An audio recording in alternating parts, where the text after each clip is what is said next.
Rafi called me 2 years ago and said, would you like to have dinner with Dr. Ruth? And of course, I jumped at the opportunity.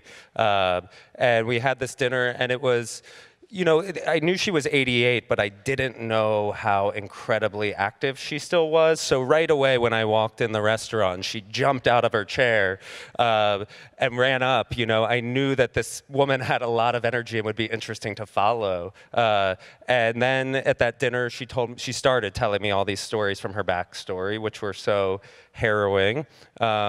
And it was especially the little things at that dinner, though, that really made me want to make the film. The way she interacted with everyone in this small restaurant, the host, the waiter, and then, as we've discussed since, on the way out, as she was getting into her car, a gentleman, much like Jonathan Capehart in the film, the journalist who thanks her for talking about LGBTQ issues in the 80s, a gentleman just came up and said something very short, just, thank you, I used to listen to you secretly, and you made me feel okay. And it was those real small things, and the way she, you know, so authentically interacts with each person that she intersects, even if it's only for 15 seconds, you know, and you get to watch that person's face as she walks away, that really sold me. Would your life have been different if, for example, you had come to the United States and gone immediately to Chicago or Los Angeles? What has New York meant in the trajectory? Very excellent question, because like Ruth Bader Ginsburg said, only in America, I say what has happened to me, Annette, could have only happened in New York, because New Yorkers accepted immigrants with accents like mine, and I do believe that if I had been in any other city, including your Los Angeles, it would not have happened. It really happened because of New York. There are people who are Holocaust deniers, who say the Holocaust never happened. I do remember your mother, who came from Europe. And people, even more important, people who have Holocaust fatigue. They say, stop talking about it, it's so long ago. So what that film really permits me is to say, people, it did happen, and let's all be together that it will never happen again.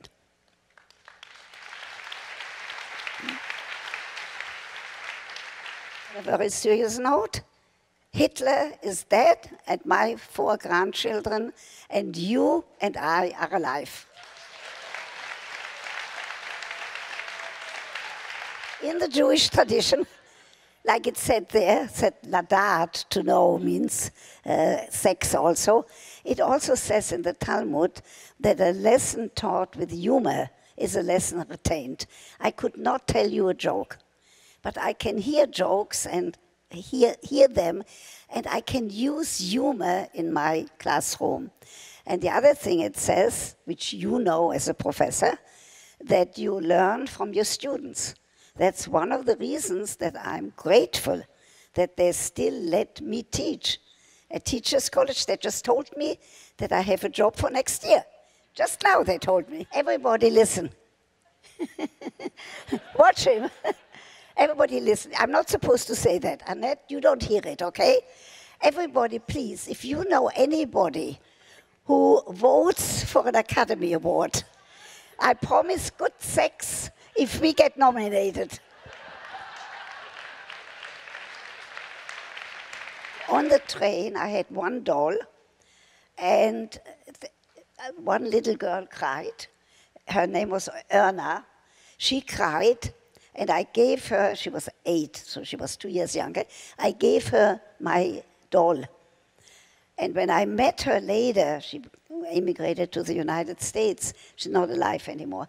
When I met her later, I said, Erna, do you remember that I gave you the only doll that I brought from Frankfurt?